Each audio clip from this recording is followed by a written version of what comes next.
So welcome back to the plenary session. I hope you had good discussions. We will, of course, keep the notes from each one of these breakout groups. And now I will invite the facilitators of each group to report. And we will start with Stuart Collins from Bill and Melinda Gates Foundation. So Stuart. Yeah, thanks, Walter. Yes, our session was focused on which climate relevant decision-making tools should we be focusing on. So we had a nice discussion about different country contexts. We think that that's really important in terms of matching the types of tools you may focus on to the environment in which you're working in a particular country. If you think about things like the types of value chains that you're supporting or wanting to support, the type of centralized versus decentralized systems that might be in place. You want to also think about things like what's the strength of the extension service in that geography, or what's the mobile phone penetration. So really tailoring the types of tools and services you may focus on to that geography. So, just to summarize that, there's no one single silver bullet for every geography, but it's something that, needs to be tailored for that specific area. Some of the nuances there that we dove into, some examples from Ethiopia, if you think about the enormous number of extension agents, development agents, 75,000 supporting millions of farmers. They've invested in that extension service. So that's certainly one area to perhaps focus on in that geography, would be building tools that would be facilitated by an intermediary working directly with a farmer, as opposed to building tools that are farmer focused. But if we think about these different channels for information, from farmer through an extension or a field force agent, intermediary, or perhaps through a private sector digital channel of some kind, or you even think about things like WhatsApp and other social media platforms, thinking about that broad range of channels and tools, we can sort of assume that you'd want to have a blend of those in any one geography. So it wouldn't be picking one or the other, having a blend, but maybe just deciding where you want to focus.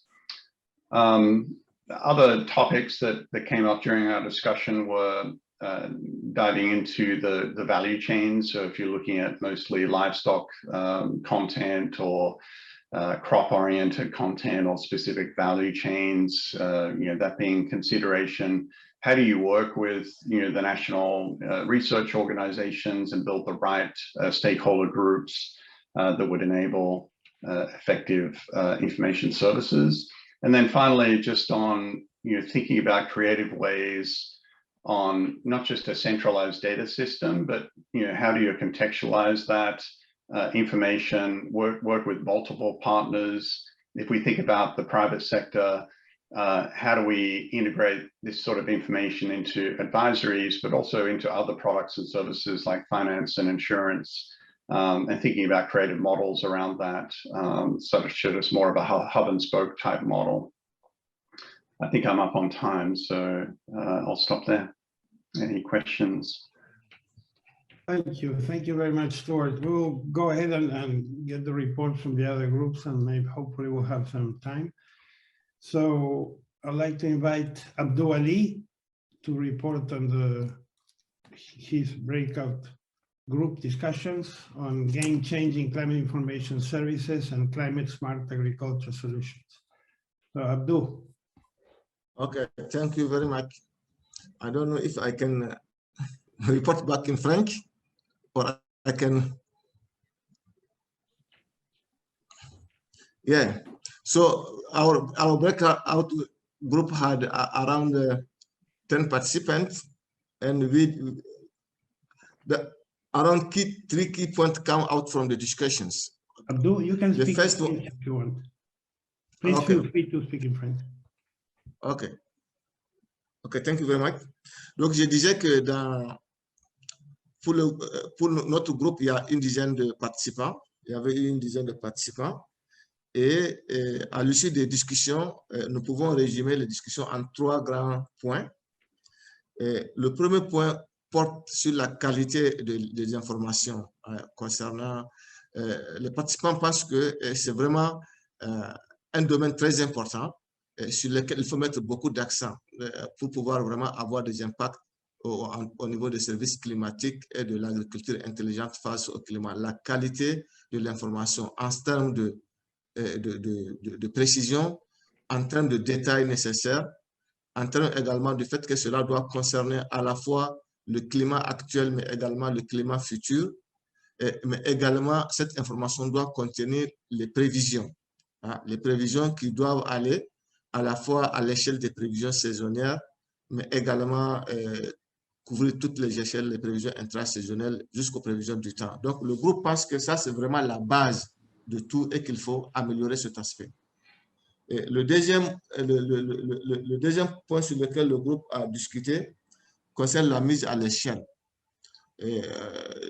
On pense qu'il y a eu beaucoup d'expériences de mise à l'échelle, de formation de formateurs ont été effectuées, mais on n'a pas reçu tout le temps l'impact souhaité.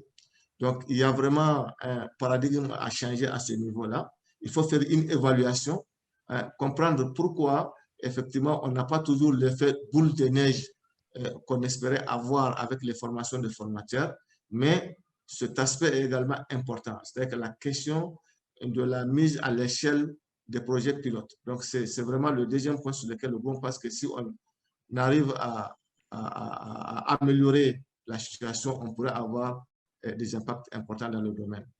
Et le troisième et dernier point concerne la question du lien entre les services climatiques et les eaux souterraines.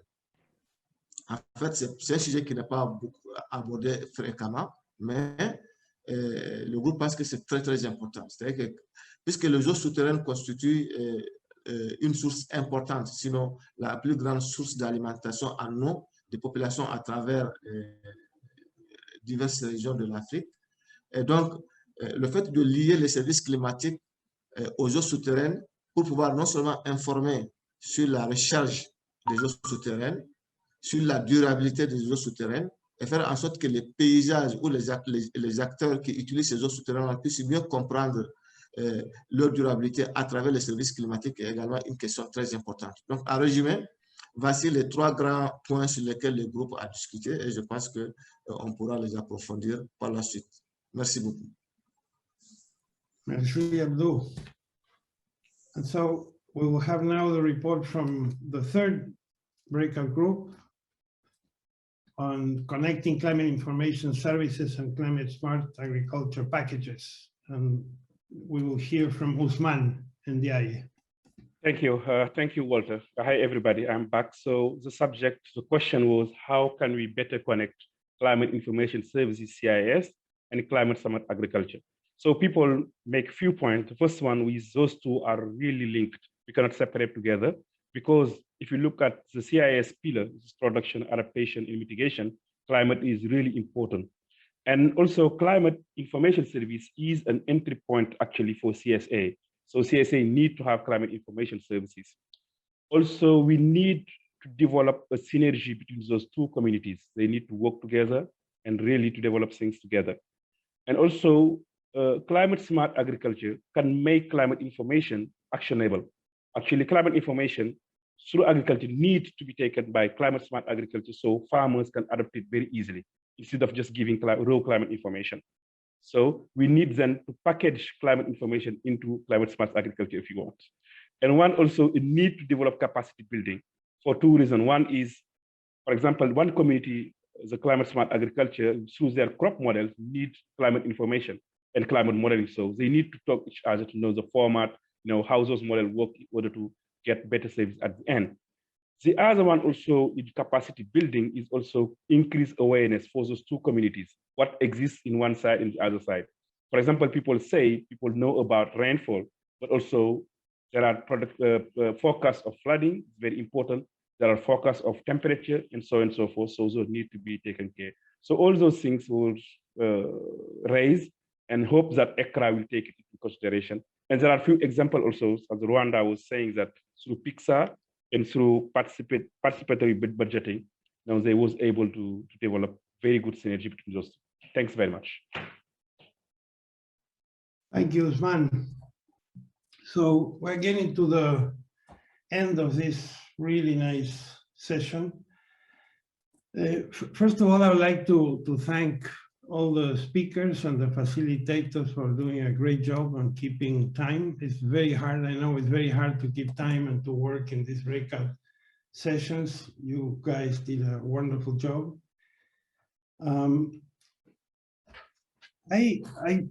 I hope that you feel as excited as I am about this project. I honestly believe that we have an amazing opportunity here. This is the first time that the World Bank is providing this level of funding to research organizations like the CG Centers and the IRI Columbia University.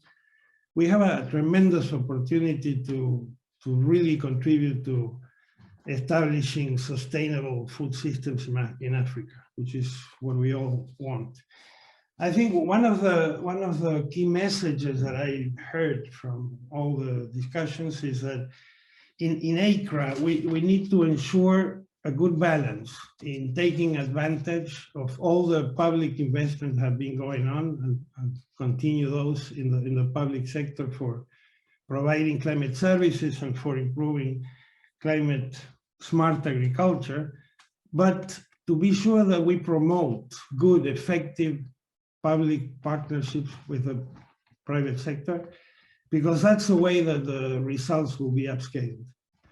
So again, I deeply thank everybody for participating in this session.